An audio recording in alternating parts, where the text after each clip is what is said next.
छत्तीसगढ़ में स्वामी आत्मानंद स्कूल का नाम बदलने पर सियासत गरमाई हुई है। भाजपा के दिग्गज नेता और दुर्ग लोकसभा प्रत्याशी विजय बघेल ने पूर्व सीएम भूपेश बघेल के स्वामी आत्मानंद स्कूल के नाम बदलने वाले आरोप पर करारा पलटवार किया है। विजय बघेल ने कहा कि पूर्व सीएम बघेल बिना सोचे समझे आरोप लगा रहे हैं कि भाजपा सरकार साधु संतों का अपमान कर रही है। पूर्व सीएम का ये आरोप झूठ है। फर्जी आदमी हमेशा फर्जी बात करते हैं। स्वामी आत्मानंद जी के नाम को कहीं भी विलुप्त नहीं किया जा रहा है। हमारी ऐसी कोई भी मंशा नहीं है। आइए जानते हैं आगे उन्होंने क्या कुछ कहा। जैसे अभी अग्रवाल जी ने बताया कि एक महत्वपूर्ण विषय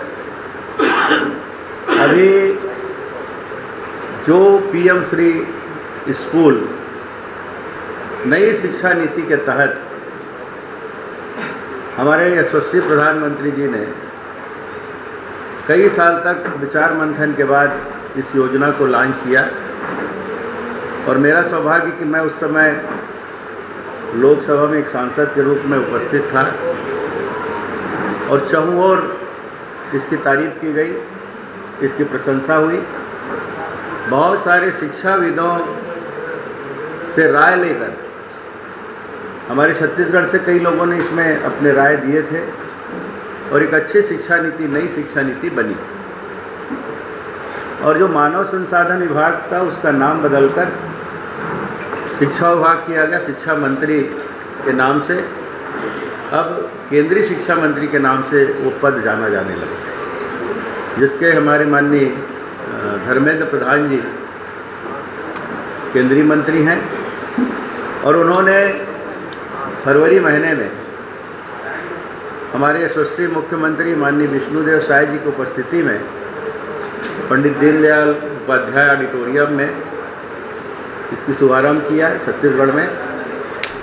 और पहले चरण में 211 स्कूल और दूसरे चरण में 500 से अधिक स्कूलों को चयनित करने की प्रक्रिया शुरू हुई।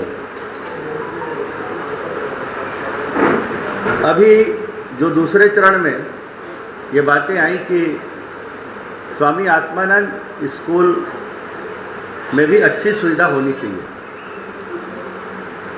केंद्रीय फंड का लाभ उन्हें भी मिलना चाहिए, क्योंकि जो आरोप अभी लगा रहे हैं पूर्व मुख्यमंत्री, वो पता नहीं बिना सोचे समझे, बिना किसी से जानकारी लिए अपनी मनगढ़ंत बातें छत्तीसगढ़ सरकार के ऊपर आरोप लगाना शुरू कर दिए कि भारतीय जनता पार्टी और भारतीय जनता पार्टी की सरकार साधु संतों का अपमान करती है। स्वामी आत्मानंद जो नाम दिया गया उसको हटा रहे हैं। सरासर झूठ है, गलत है और ये फर्जी आदमी हमेशा फर्जी बात करता है। बिना जानकारी लिए किसी के ऊपर आरोप लगाना ये एक आपराधिक कृत्य भी माना जाएगा। आप पहले जानकारी ले लो। साधु संतों का मान सम्मान करना उनसे ज़्यादा भारतीय जनता पार्टी को आती है। ये हमारे संस्कार में है, हमारे डीएनए में, हमारे रग रग में। लेकिन बिना सोचे समझे, और अपमान तो उन्होंने किया है। स्वामी आत्मानंद जी के नाम से विद्यालय खोल दिए, लेकिन व्यवस्था क्या थी?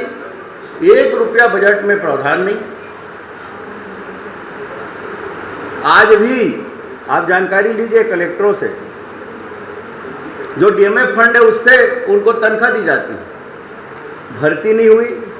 पुराने जो शिक्षक थे उससे ही व्यवस्था चलाई जा रही थी। सारे लीपा पोती वहाँ पे रंग रोगन डीएमएफ फंड से होता था। और ये आरोप हमने उस समय भी लगाया था। माननीय शिवरतन शर्मा जी ने तो आरोप लगाया, उदाहरण सहित आरोप किया विधानसभा में कि एक भी फंड नहीं है स्वामी आत्मानंद जी, ये स्वामी आत्मानंद जी का अपमान है। और वो बहुत बड़े हितैषी बन गए हैं। जबकि हम माननीय विष्णुदेव साय जी की सरकार और माननीय धर्मेंद्र प्रधान जी केंद्रीय योजनाओं के तहत उसको समाहित करके वहाँ अच्छी व्यवस्था देने की शुरुआत करने का एक ऐलान किया तो उनको तकलीफ होने लगी। कहीं भी स्वामी आत्मानंद जी के नाम को विलुप्त नहीं किया जा रहा है। स्वामी आत्मानंद स्कूल को भी पीएम श्री में की योजना में समाहित करना, ये हमारा उद्देश्य है, ताकि केंद्र की राशि का सदुपयोग वहाँ भी हो सके और एक अच्छी व्यवस्था बच्चों को मिल सके, वहाँ के प्राध्यापकों को मिल सके। ये हमारे माननीय मुख्यमंत्री जी के और माननीय केंद्रीय शिक्षा मंत्री जी की योजना है, और यही बात मैं आप सबके माध्यम से जनता तक पहुंचाना चाहता हूं। बार बार ये जो आरोप लगा रहे हैं, और बाकी आप सब तो नई शिक्षा नीति के बारे में जानकारी आप सबको लग चुकी है कि कैसे कैसे इंफ्रास्ट्रक्चर होंगे, क्या मापदंड होगा, और मापदंड के अनुसार ही उसके चयन किए जाएंगे। 211 जो पूर्व चिन्हित किए गए विद्यालय हैं, वो मापदंड के अनुसार कि वहाँ खेल की मैदान की व्यवस्था हो, इतना बड़ा उसका स्ट्रक्चर हो, आगे और जो भौतिक रूप से और आर्थिक रूप से कैसे उसको मजबूत किया जाए, ये व्यवस्था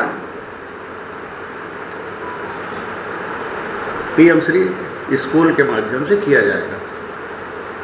और यही हमारी सरकार की नीति है और नियत है शिक्षा के क्षेत्र में।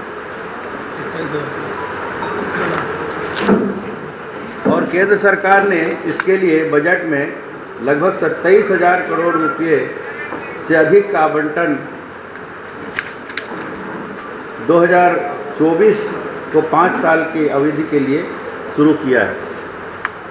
इतनी राशि रखी गई है, 27,000 करोड़ रुपए के अधिक की राशि। इनका बजट जीरो था और इनका बजट जीरो का, और यहाँ बकवास कर रहे हैं। ऐसे नरवा गुरवा घरवा बारी में एक भी बजट नहीं।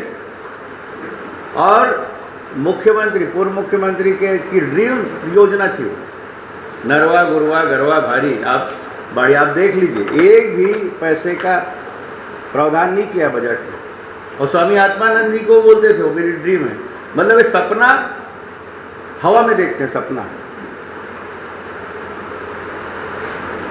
इसीलिए जनता नकार दी। झूठ तो झूठ है, झूठ के धरातल पे कोई इमारत नहीं टिकती, और इनकी इमारत ढह गई। और आज फिर से एक बार बिना जानकारी लिए ये बकवास कर रहे हैं। तो ये मुख्य रूप से बातें थी। और पीएम श्री जो स्कूल है वो एक सम्मान है, चाहे आर्थिक रूप से सम्मान हो, चाहे भौतिक रूप से व्यवस्था की सम्मान हो। और बच्चे जब वहाँ पढ़ेंगे तो किसी भी सुविधा से वंचित नहीं रहेंगे। ये गारंटी केंद्र सरकार की है और हमारे प्रदेश सरकार की, माननीय विष्णुदेव सरकार जी की है।